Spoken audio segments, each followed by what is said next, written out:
Le podcast by Swalis. Comment devenir, être et rester souverain dans un monde au bord du chaos. Depuis quelques années, beaucoup de personnes ressentent une impression étrange, comme si le monde était en train de se transformer profondément, mais que cette transformation n'avait pas encore de forme concrète dans la matière, et que celle-ci n'était pour l'instant que souterraine. Certains la nient encore. D'autres, dont vous faites partie certainement, ne peuvent plus fermer les yeux. Un peu comme lorsque la mer commence à se retirer avant une grande marée. Certains le remarquent et ont le temps de se préparer. Ils ne connaissent pas forcément le déroulé des événements, mais ils pressentent que cela sera puissant. Ils ont également en leur cœur la foi et la protection d'une force invisible à l'œuvre, sur laquelle ils pourront s'appuyer, sans fermer pour autant les yeux sur les défis immenses qui les attendent. Car oui, loin de la version idyllique du nouveau monde, ce basculement va nous demander d'avoir des appuis solides. Aujourd'hui, les repères bougent, les certitudes s'effritent. Les systèmes qui semblaient solides deviennent instables. Nous sommes dans la période idéale pour inverser le pouvoir, reprendre notre pouvoir, reprendre notre souveraineté intérieure. Dans ce contexte anxiogène, une question émerge. Une question simple mais tellement essentielle. Comment devenir être et rester souverain dans ce monde qui vacille ? Car contrairement à l'image parfois édulcorée et arc-en-ciel de cette nouvelle terre, cette période de transition vers ce nouveau monde est profondément inconfortable et sera difficile à traverser pour beaucoup d'entre nous. Et ceci n'est que le début. Elle nous oblige à trouver des appuis plus profonds, mais qui dit appui plus profond dit aussi déconstruction d'un certain nombre de repères préexistants auxquels nous nous sommes accrochés. Il va donc falloir aller puiser à l'intérieur et renforcer notre foi en cette force qui nous guide et nous accompagne, non pas dans le concept, mais concrètement parlant. C'est ici que la notion de souveraineté intérieure devient essentielle. Aujourd'hui, il est possible de ressentir une forme d'impuissance. Les décisions semblent se prendre loin de nous, les événements s'enchaînent, les crises apparaissent, les conflits se multiplient. Et face à tout cela, il est facile d'avoir l'impression d'être tel un petit bateau pris dans une tempête. Quand les vagues deviennent fortes, le bateau peut commencer à dériver. Et c'est souvent ce qu'il se passe intérieurement si l'on ne décide pas de rejoindre la plage à temps et de jeter enfin l'ancre. Lorsque le monde devient instable, l'être humain peut facilement perdre son centre. Aussi, il commence à chercher à l'extérieur des réponses, des leaders, des solutions toutes faites. Mais il existe là un paradoxe important. Plus nous cherchons à l'extérieur notre pouvoir, plus nous nous en dépossédons.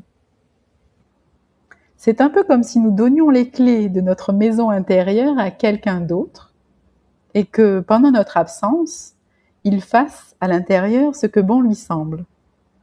Et également que peu à peu, sans cet autre, nous ne serions plus en capacité ni de trouver le trou de la serrure, ni d'y entrer par nous-mêmes. Aussi, qu'est-ce que la souveraineté ? J'aimerais ici attirer ton attention sur ta souveraineté. Comment confies-tu aujourd'hui ton pouvoir ? Le confies-tu ? À qui ? Comment ? Et dans quelles conditions ? La souveraineté ne signifie pas contrôler le monde, bien évidemment. Personne ne contrôle le monde, même pas ceux qui pensent le diriger. La souveraineté signifie tout autre chose. Elle signifie reprendre la responsabilité de son espace intérieur. C'est la capacité de rester relié à soi-même et à plus grand que soi, sans intermédiaire.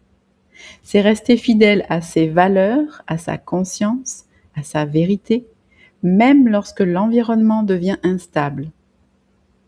Une personne souveraine n'est pas une personne qui cherche à dominer. C'est une personne qui ne se laisse plus dominer, ni gouverner par la peur. Imaginez un arbre remarquable, comme il est bon de les appeler. Lorsqu'une tempête arrive, ses branches bougent, ses feuilles peuvent tomber, mais ses racines, elles, sont profondes. Et c'est cela qui lui permet de rester debout. La souveraineté intérieure, ce sont nos racines. Nous avons souvent tendance à associer la liberté et la souveraineté à des conditions extérieures. La liberté d'aller où l'on veut, la liberté financière, la liberté de choisir sa vie. Mais l'histoire nous montre quelque chose d'étonnant.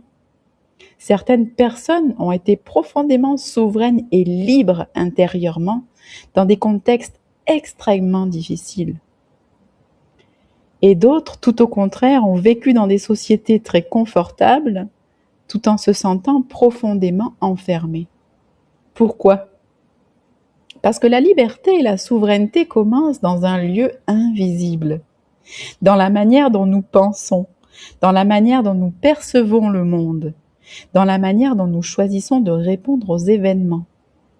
Notre perception et notre positionnement peuvent tout changer.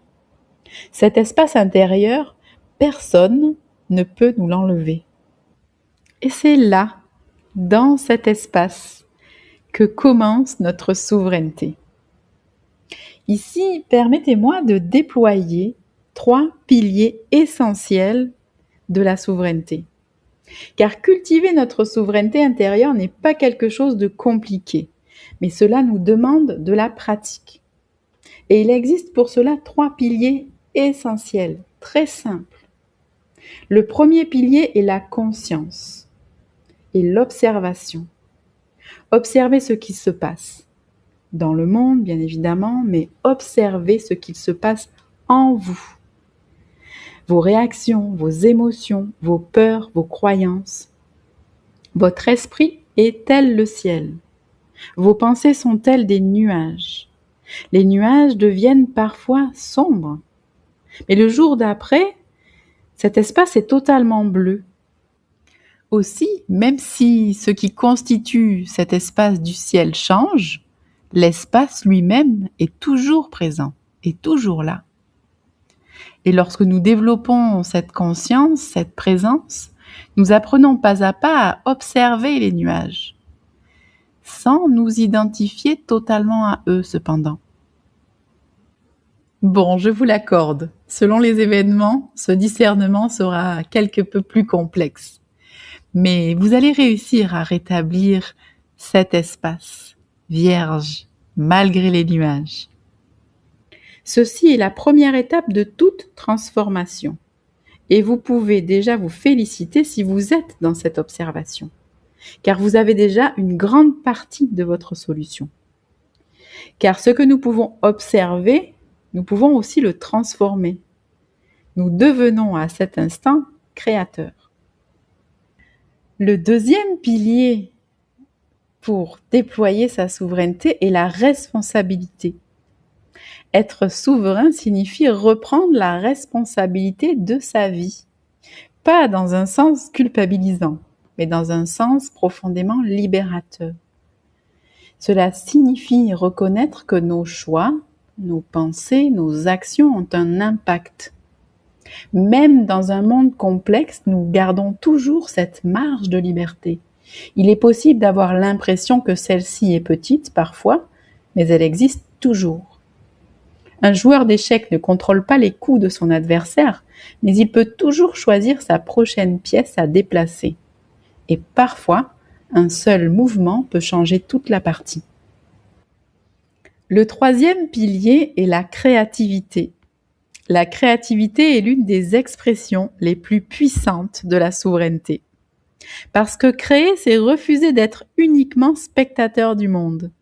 C'est participer pleinement à la vie et à son mouvement. Créer ne signifie pas forcément peindre un tableau ou écrire un livre.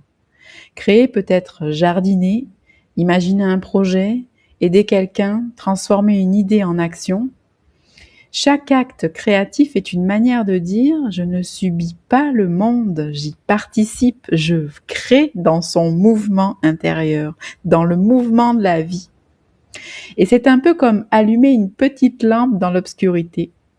Une seule lampe n'éclaire pas toute la nuit, mais elle transforme déjà l'espace autour d'elle. En conclusion, je dirais que nous vivons une époque de transformation intense. Nous ne pouvons nous fermer les yeux sur ce point. Mais c'est aussi une opportunité. Dans ces périodes-là, il est normal de se sentir parfois déstabilisé. Mais peut-être que ces moments ont aussi et justement leur raison d'être.